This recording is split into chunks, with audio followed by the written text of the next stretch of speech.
All right, whenever you're ready. Okay, so my specific purpose statement for today is to get us all great.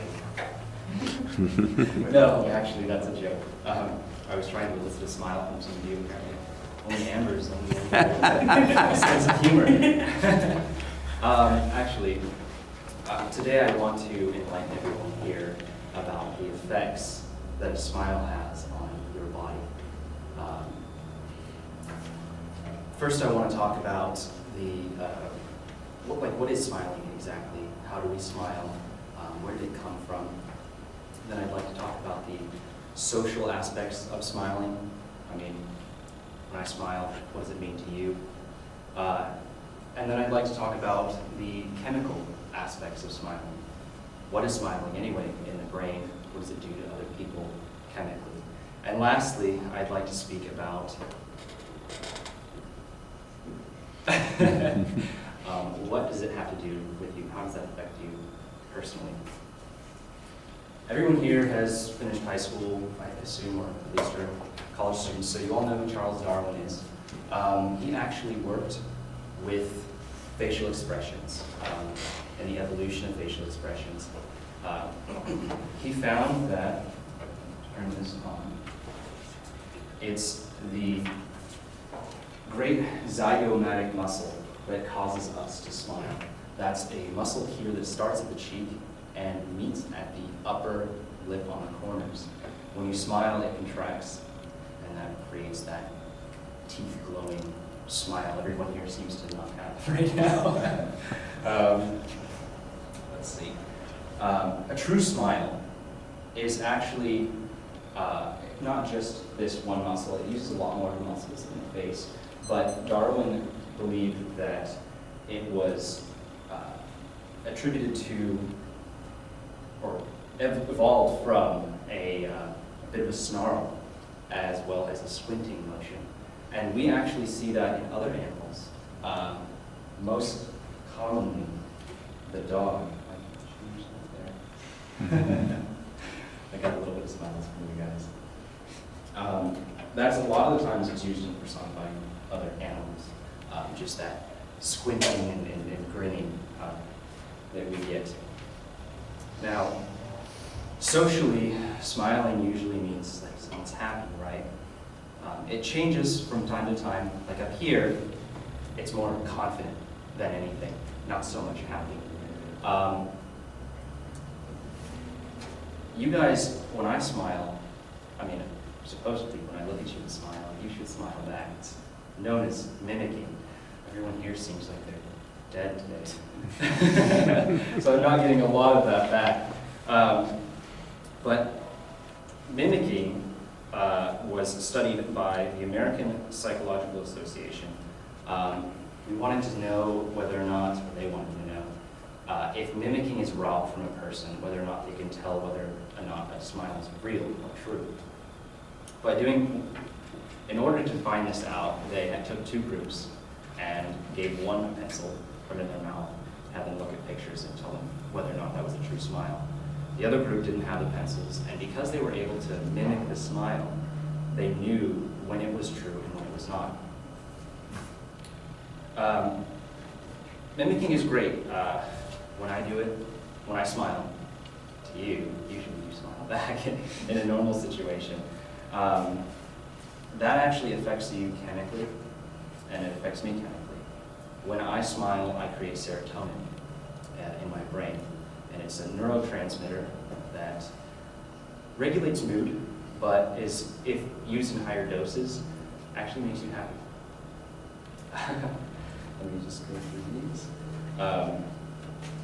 In the article, The Little Things on Which Happiness Depends, which was published in the Journal of Molecular Psychiatry, it's assumed that about 9.5% of all people would be diagnosed with a mood disorder. This is actually usually because of the lack of serotonin. And factually, serotonin increasing drugs are the most commonly prescribed drugs for people with depression. An interesting thing that I found is, chemically speaking, everything that you are is genetic. means that, of course, it derives from your DNA. If that's the case, then wouldn't that mean that you inherit your happiness? It's true, actually, and it differs between males and females.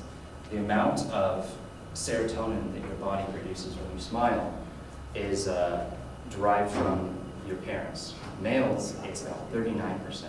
Females, only 26%.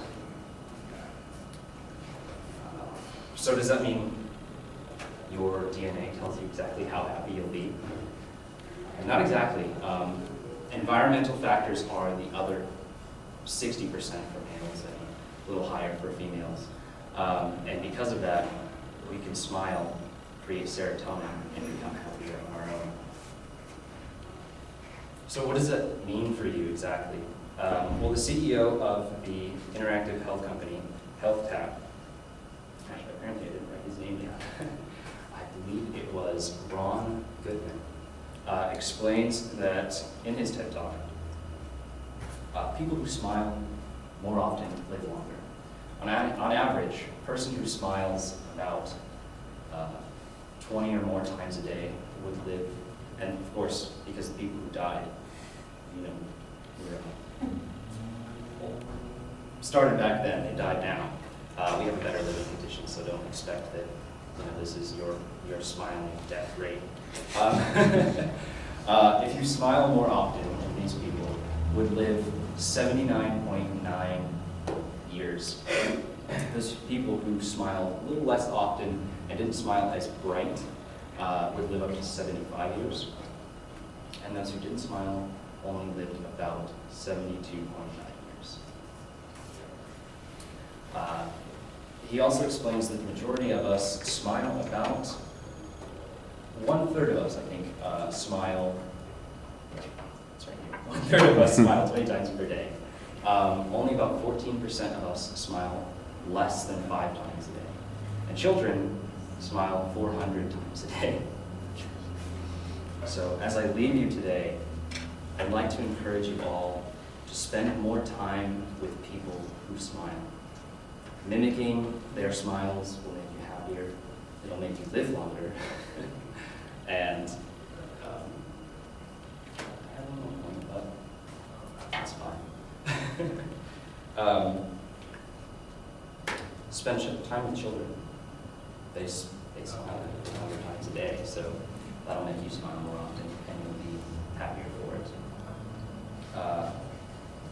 Lastly, smile big and smile often. Thank you.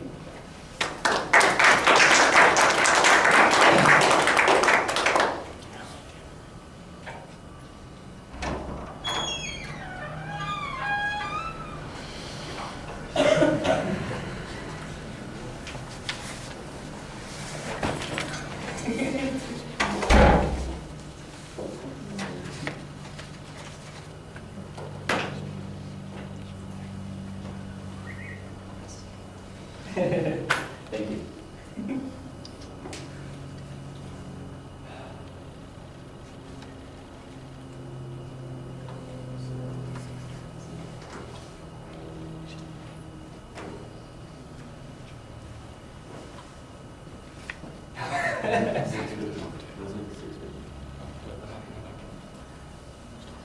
That's very cool.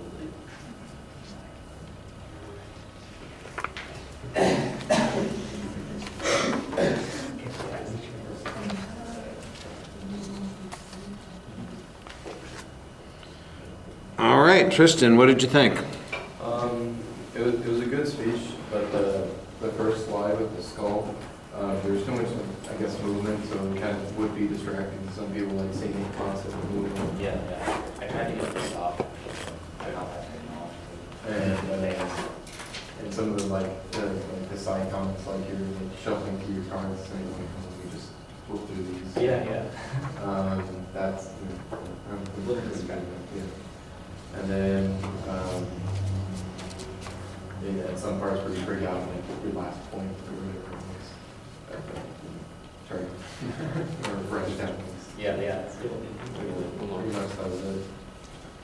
Thank you.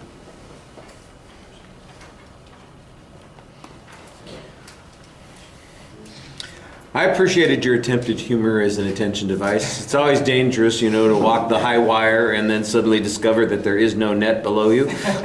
But you know what? You get credit for making the effort, and I thought you had a pretty good transition to what your purpose statement was. The purpose statement was very clearly stated. You had a nice justification at the beginning of the speech, and I thought that you had an excellent preview of what you were going to be talking about. Now, when you got into the speech, I didn't think it was as well organized as it sounded like it was going to be at the beginning. I didn't catch transitions between some of the points that you had, and I think that's a little bit problematic.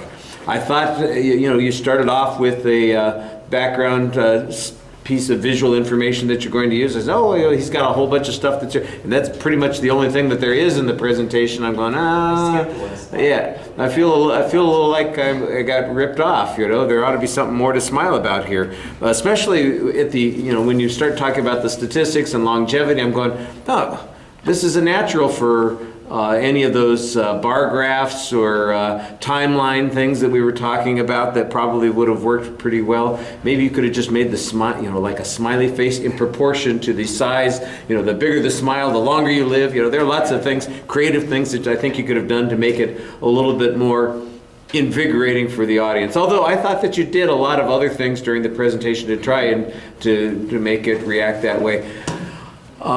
You're going to know exactly what I'm talking about when we talk about how it's a two-way street when you're talking to an audience.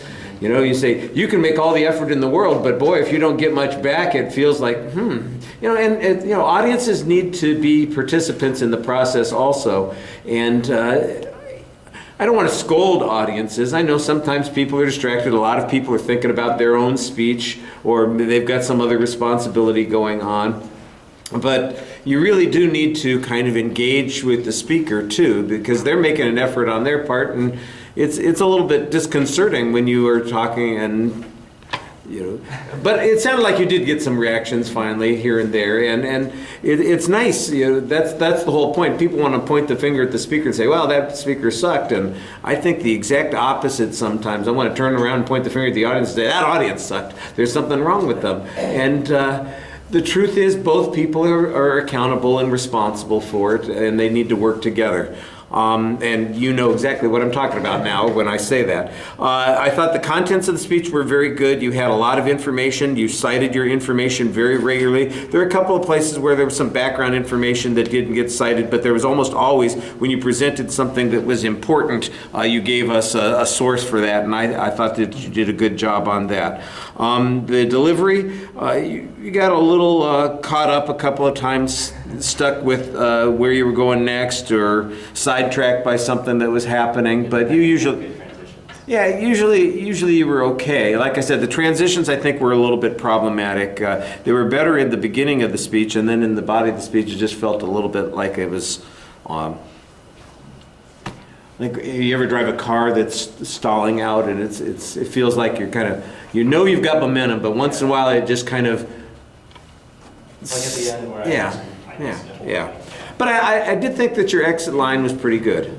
All right, so that worked fine. All right, well, thank you for volunteering to go first and for entertaining us, at least me.